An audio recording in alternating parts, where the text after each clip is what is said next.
Almost lunchtime na nang tinawagan ko si Pinggoy. And eto nga palang si Pinggoy, may pa-surprise uwi pala dito. Kasi kagabi kinakausap namin siya. And ang sabi niya, hindi pa daw sila uuwi. Ganyan. Yung pala, gusto niya kaming i-surprise.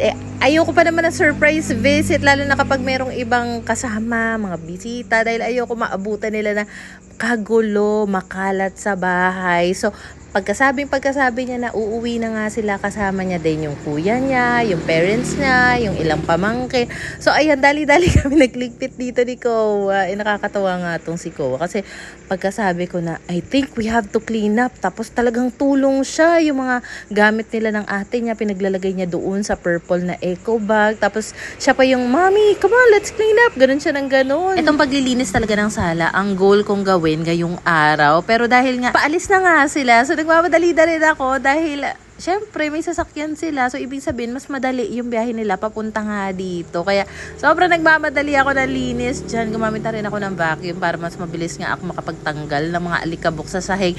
And inusog ko na rin itong mga sofa. Usually hindi ko yun nauusog kapag nagwawalis or nagva-vacuum ako. And meron kasing nagsuggest din sa akin na itong sofa nga namin na galing sa apartment na medyo mahaba, ano ko daw siya, gilid ko siya para mas lumawak daw tingnan itong sala. So, yes po, gagawin natin yan. So, ililipat ko lang itong aming Caterpillar sofa or lazy sofa dito sa kabilang banda. And yes, kailangan ko pa talagang tupiin yan dahil yan pa yung mga pinaglalabhan ko nung isang araw. And kita mo naman sa pag-uusog ko nga nitong mga sofa, may mga kung ano-ano pa akong nakuha dito sa ilalim. So, kailangan talaga once in a while nauusog natin yung mga sofa natin. Especially kapag ganito nga na hindi siya ganun ka-elevated. Dahil who knows, ano yung mga nasa ilalim dyan. And karamihan ng mga nakuha ko, mga pencil, papel, at kung ano-anong stuff ng mga anak ko. So, ito kasi yung sinadya sa akin na ito nga daw mahaba naming sofa is ipatagilid lang daw namin ng ganyan. So, sige, pagbibigyan natin yan. And totoo nga naman talaga na medyo lumuwag nga yung dating. So, dahil wala naman kami mga throw pillow dito, so naisip ko, itong regular pillows na lang ang gagamitin ko. And gumamit lang ako ng bagong labang mga punda dyan. So, ayan na nga ang itsura ng sala natin currently. So, sa mga susunod na araw, basta kapag nagkaroon pa ako ng mas maraming time, magpapalit naman ako sa sofa cover. But for now, kung ano lang yung mabilis ko talagang magagawa, yun lang muna. And pagpasensya nyo na ako, medyo maingay yung background nitong voice over ko. Andito kasi ako sa may terrace. Ano man tawag dito sa labas ng pinto? Terrace? Balkon? Basta nandito ako. And maraming sasakyan na dumadaan kaya medyo maingay. Kaya pagpasensyahan nyo na po. Anyway, ayun na nga. Pinagtutupi ko na nga itong mga tupiin ko kasi nung isang araw ko pa ito nakuha.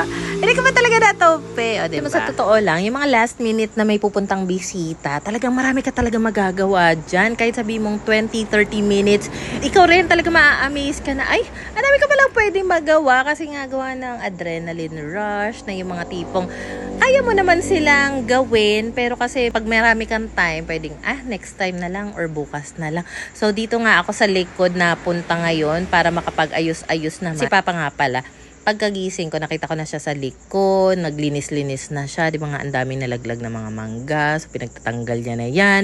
Tapos, nagdamo na rin siya dyan. And nag-aayos na siya ngayon ng motor niya. Buti na lang din napansin ko na tumawag si Pinggoy kasi nga nakaset up lang yung phone ko sa tripod and sabi niya nga buksan na nga daw yung gate.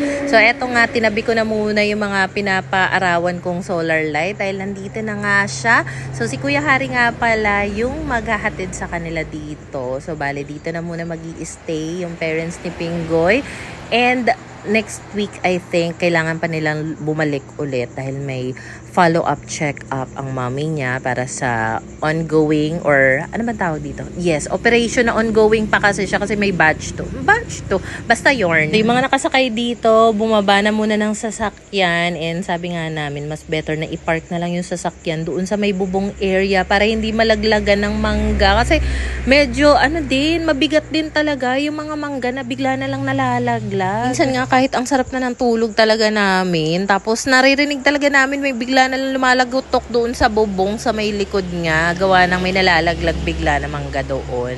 Alam mo, masaya rin talaga si Papa na nandito rin yung daddy ni Pinggoy dahil even before naman sa Laguna, nag-iinom sila niyan, may session sila. Yung mga times din kasi dati, nung nandun pa kami sa apartment, bigla magugulat na lang ako, si Papa pala, wala doon sa apartment niya dahil nandun na nga kila Pinggoy sa kabila, kainuman na yung daddy ni Pinggoy. Hindi ko pa pala na ipapasok itong mga naitupi kong mga damit, kaya naman ayan, inisa-isa ko na nga ipasok sa kwarto para mailagay na nga sa mga damitan namin. Dahil biglaan nga, ito wala talaga kaming kahit anong may offer maliban dito sa mga pang tinapay na pang merienda namin. So meron kaming ganitong lagayan, usually nasa ibabaw to ng ref, yung mga palaman, tinapay na andyan. Naglabas na rin ako ng tubig. Si Pinggoy nagtimpla na rin siya ng kape. Arabica yata na kape yun. Pagkatapos nga magmerienda, dumiretso ako dito sa may CR kasi may mga stuff pa talaga akong hindi na ilalagay nga dito sa banyo. And existing na rin yung pinakalagayan, itong stainless rack na nandito na pinaglalagyan ko. Bale, nakuskus ko naman na yan nung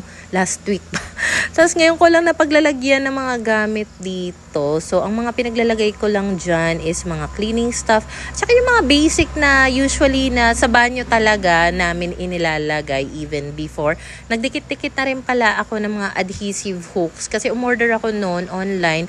Finally, dumating na sila. So, ayan, nagsabit ako dito ng hairbrush. Even dito sa may shower area namin, naikabit ko na rin yung lagayan namin ng soap. Pati nga rin pala dito sa may toilet area, nagkabit din ako ng bar soap holder. And of course, merong sabon yan, antibacterial, para kapag nag-poops, kailangan mag-wash ng behind. Meron ng sabon doon. And meron din kaming separate na sabon doon naman sa sink ng CR. So anyway, nagugas naman ako ng kamay. Next naman na inasikaso ko, si Koa, nagpabalat muna pala siya ng mansanas. And then, nag-prepare na rin ako ng tubig niya dito. So, nilagay ko na nga sa tumbler para hindi na paggamit-gamit ng baso pa, dagdag hugasin, and at the same time, para iwas na rin bukas-sara ng ref. So, nilagay ko na siya dito sa tumbler nila. Dahil halos paubos na ngayon laman itong pit shell nila. So, magre-refill na tayo. Yan kasi nilalagay ko sa ref para in case na gusto nila na malamig na tubig, kukuha na lang sa ref. And hindi rin nagtagal, sina Kuya Hari, uuwi na rin sila para hindi rin sila abutin ng gabi. So, ayan na nga. At nagbabay na rin sila sa amin. Ang lupit nga rin ni Papa. Pagkarating nga nila, inaya agad mag-inom yung daddy ni Pinggoy. So, andun sila sa likod nakapwesto ngayon. And since paalis na nga rin sila, sabi namin lipat na rin si Tito dito sa may harapan. Sina Kuya Hari nga pala yung pinakaunang bisita namin simula nung lumipat kami dito. So, na-appreciate ko talaga. 'Di ba? Sobrang layo nito eh. Feeling ko sobrang layo na nito. So, thank you sa pagpunta, sa paghatid kina Pinggoy. Ingat kayo Kuya Hari and kids. So, dahil doon sa pangatlong kwarto, may laman pa talaga siya. So, sabi ko nga kay Pinggoy, i-set up na natin yung mahihigaan kasi baka napagod din sa biyahe yung parents niya. So, inusog lang namin yung metal na storage cabinet doon sa may pintuan kasi hindi naman napapasukan talaga yung third room. Gawa ng puro stuff pa nga yun ng aming landlady. So, anyway, nagpaalam pala ako. Minessage ko yung aking landlady na gagamitin muna namin saglit yung papag. Pero kapag kailangan na nilang kunin, anytime pwede nilang kunin yan. So, mag-set up lang muna kami dito ng temporary na mahihigaan ni na tito at tita. And yun din ang kagandahan na meron kaming extra na spring mattress dito. And tatanggalin ko lang itong cover niya kasi hindi pa namin natatanggal itong waterproof na mattress cover. So, I think medyo maalikabok na to. Kaya kailangan talagang maalis, mapalitan, and malagyan ng bedsheet para naman komportable silang makakatulog. And ito rin yung isa sa dahilan kaya even before na meron nagme-message sa akin kung meron ba akong binibenta ng mga spring mattress, hindi ko talaga let go kasi nga kung meron man na mag-overnight dito sa amin, makikitulog, gusto ko kahit papano, komportable naman silang makatulog bilang, syempre dumayo na nga sila dito, ang layo nito ha. So, at least kung matutulog man sila sa amin, komportable yung may higaan nila. So, etong nasa ilalim ng papag, which is yung aking foldable na metal rack. Binalot ko kasi ito ng hard plastic. Ito yung dating lagay ng mga stuffed toys ng mga anak ko. And kung gugustuhin ko naman gamitin ulit ito as lagay ng stuffed toys, pwede naman kasi yung bottom niya at saka yung pinaka nasa taas niya na cover, andyan pa naman. Sadyang ayoko lang siyang gamitin. So, pinang-cover ko lang siya sa metal frame para hindi makalawang just in case mabasa. And eto namang si Kowa, suot pa rin yung school shoes ng ate niya. And kapag natatanggal, laging, Mami, can you fix it? Marunong naman siya. So, naisip ko na ito munang metal rack, buti na lang din ha, may gulong siya. So, ipopwesto ko muna siya na somewhere na safe, which is dito sa may outdoor na shower area. And then I decided na i-move nga dito yung mga table and chair na mga plastic kasi gusto ko sanang makuskus yan, masabunan, makuskus. So ayan, kasi napansin ko may mga mancha na, and hopefully matanggal yung mga mancha na dumikit nga doon sa mga plastic table and chair dito. But before that, naisip ko na gamitin ko kaya itong wagon, yung mga planggana, tapos magtanggal ako dito ng yung mga damo na nabunot ni Papa para mailipat nga namin doon sa pinakalikuran. Hapon na nga kami nakaligong mag-iina, and umalis nga pala kami dito dahil wala kami masyadong pang-ulam dahil bangus nga lang ang meron dyan. I don't think magkakasya yun. So, meron lang kaming pupuntahan kasi before may nadaanan kami nagbebenta ng bagnet. Si gusto daw ni Pinggoy na masubukan ito for dago. At saka, since first day nga ni na tita at tito dito, gusto namin ipatry sa kanila yung lomi. So, dumaan din kami dito sa may nadaanan namin na lomi and gisado. And sobrang affordable ng mga orders dito. As in fairness ha, yung pinakamalaki nila, kahit papano, marami-raming servings na yun talaga.